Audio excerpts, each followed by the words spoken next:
welcome here to Wisdom Wednesday with me, Racquel Palmese. It's very good to see you. Very good to know that you're here with me in this field of energy.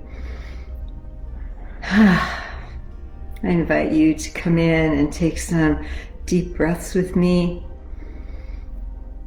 Let's feel ourselves together for these few minutes that we have in this beautiful field of spiritual and life energy together.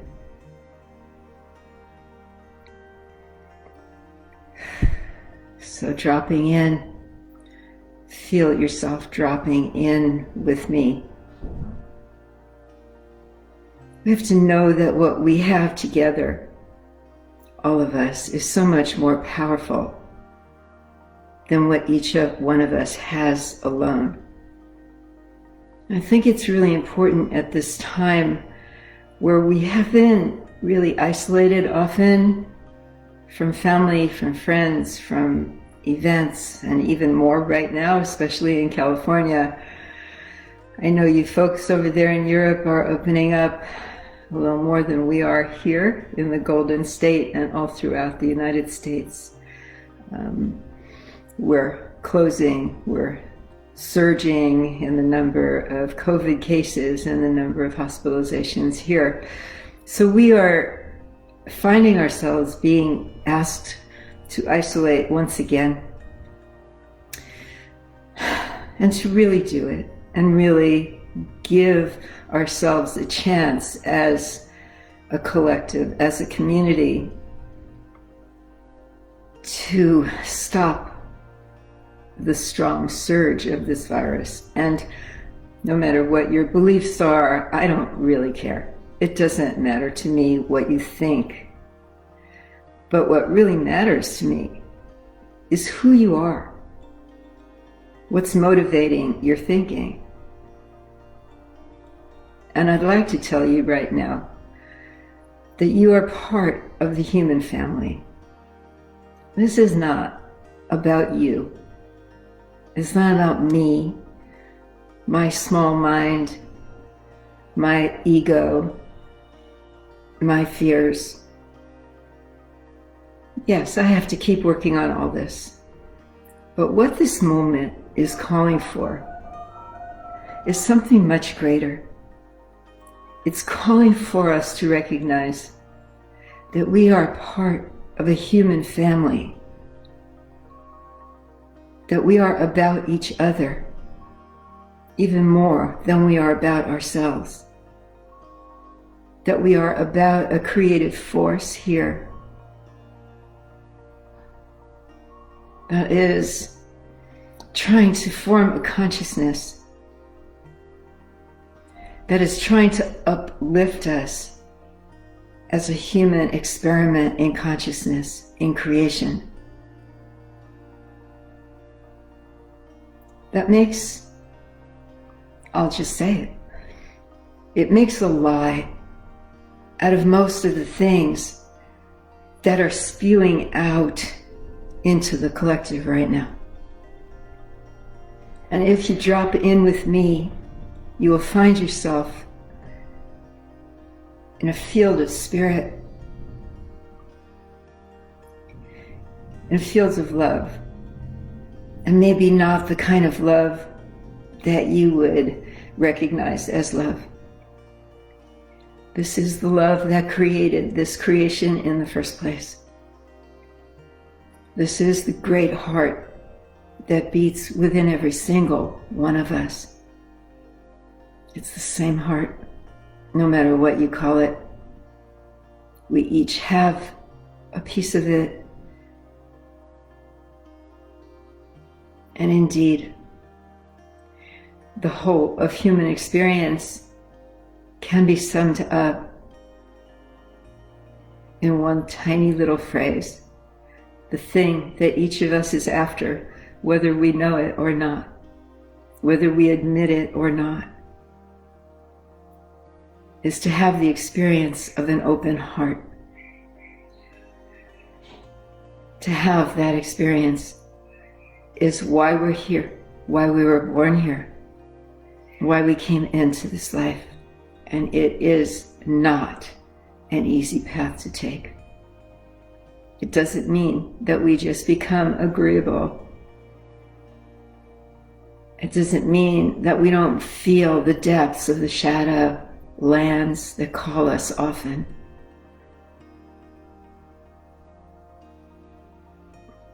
It doesn't mean that we don't enjoy very human love and romance and look for joy and happiness where we can find it.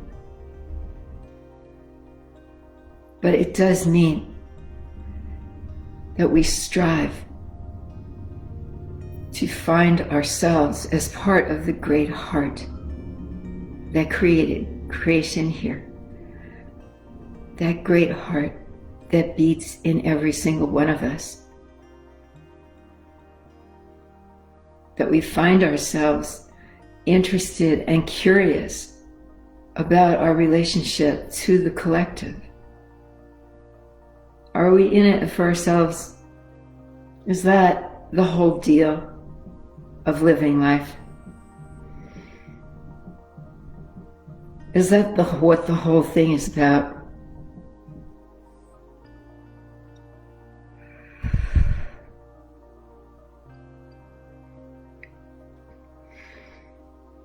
Is that what it's all about?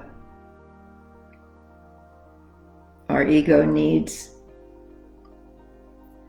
Or is it about something much greater? Is our being asked to take care of ourselves and each other by wearing a mask worth destroying our democracy over? Is it really worth it? Can we not flow into caring about and for each other? Can we not live and accept, no matter what your religious views, what we call the Christ consciousness? Love one another. We become addicted to our needs.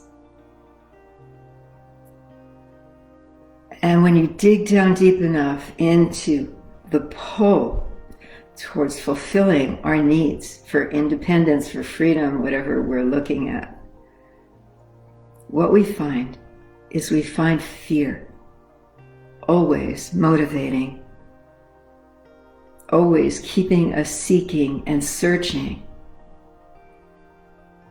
for answers, for trying to figure out our dilemmas, for trying to understand our place in the world. And we never seem to get there. We never seem to really get anywhere but going around in circles with it. We become so self-protected, self-oriented, that we're looking for anything outside of ourselves to satisfy us. We'll look for the medicines, the drugs, the practices, the books to read, the everything out there. It's an endless search. But what we're really looking for in all of it is we're looking to find communion. We're looking to find our place in the human family, and through that, our place in spirit, our connection. We can't go looking for it. We can open to it. And we can live a life of inclusion rather than exclusion. We can drop out of arrogance, thinking we know anything. It's really important right now as this 2020 year wraps up. As we look towards holidays that we can sort of celebrate. Maybe we're not meant to have the big parties this year. Maybe we're meant to actually go within and see what these holiday stories actually represent to us. See what the birth of a great healer on the planet who came here to expand and enlighten all us human beings to a new way of thinking. How are we doing? Love one another, he said, over and over to anyone who would listen. No matter what your religion, spiritual orientation, or not, if this isn't a time of just getting high in the energies and being with a lot of people and going and looking at all the beautiful decorations and Christmas trees in the shopping malls and all of that stuff, if it's not about big family gatherings with tons of wrapping paper and presents strewn all over the house, if it's not about that, perhaps let it be about telling the true stories of this time, stories of courage, of an eternal flame that burned in a temple for Hanukkah. What that eternal flame that burned way beyond its little supply of oil meant. Perhaps an inner light. These stories have meaning. It's not really about the food, the gifts, putting your list, I want this, I want this, I want that, me, I want. It's not. Let it be different this year, please. Let your hearts open. Let your hearts open to those that are in need, in distress right now. Perhaps there's a way we can sew ourselves together, learn from each other, even if we can't be together. An inward journey. How can the universe possibly speak any louder to us?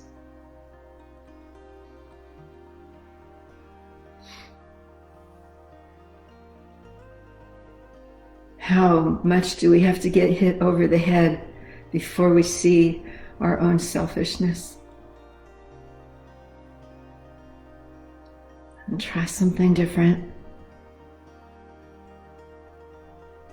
How much do we have to have this displayed in 3 dimensions in every news story that we can't hide from it? Every place we try to go is closed for a reason, and it is not just about catching germs. It's about sending us back home to find our place in creation, to find the truth of our lives, to surrender our ego, needs, and dreams. Let go of anger, frustration that we've got pointed towards those that are trying to make rules that try to help us get over ourselves. We wouldn't need the rules if we were grown-ups. It's the truth. Sorry, it's the truth. Look at it. We are being sent to our rooms to think it over by a parent who's greater than any of us. Will we go Will we take advantage of this time? Will we teach our children something truer than the materialism that's always this time of year?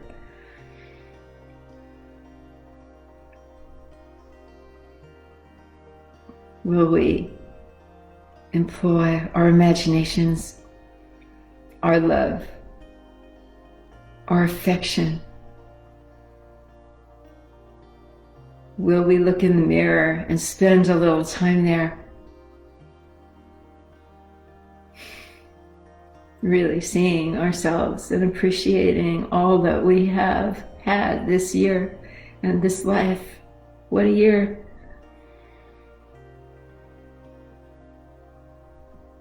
There's everything in my heart right now that is offering you an opportunity to go within. Decide who you want to be from this point out. Do you want to just yell and scream and get mad at everybody and act out in ridiculous ways? Do you want to see pictures of yourself like this in a newspaper? Or a picture of yourself sneaking into some big gathering somewhere where you know you shouldn't really be right now, but you're just trying to distract yourself from what you know you should be doing right now. How loud does the universe need to scream at us? You are being destructive. And psychologically, it's having a great effect. Because not one of us is on an island. We're all here together. And we need to recognize that. Not to feel guilty, not to go into that kind of stuff. You know better than that. But to activate that chamber of our hearts that cares.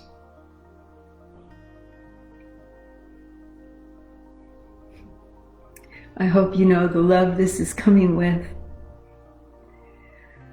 I hope you realize that as I am turning 74 this Saturday, I have lived quite a bit of life, and a very full one at that. So when I say something, it's coming out of my own experience, out of my own learnings, and that which is flowing through me, that great intelligence, universal flows that have opened to me because I have done the work of surrender that I'm asking you to do. And I wouldn't ask you if I didn't know it was possible, and that it's so very, very needed. So my friends, this is my last transmission for 2020. I will be taking some time for self-reflection myself until the end of the year. So please receive my love, my heart, all that I am, as I receive you and know you. Very well. Happiness.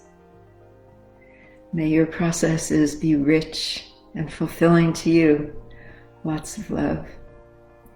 See you on the other side of the turn of the year.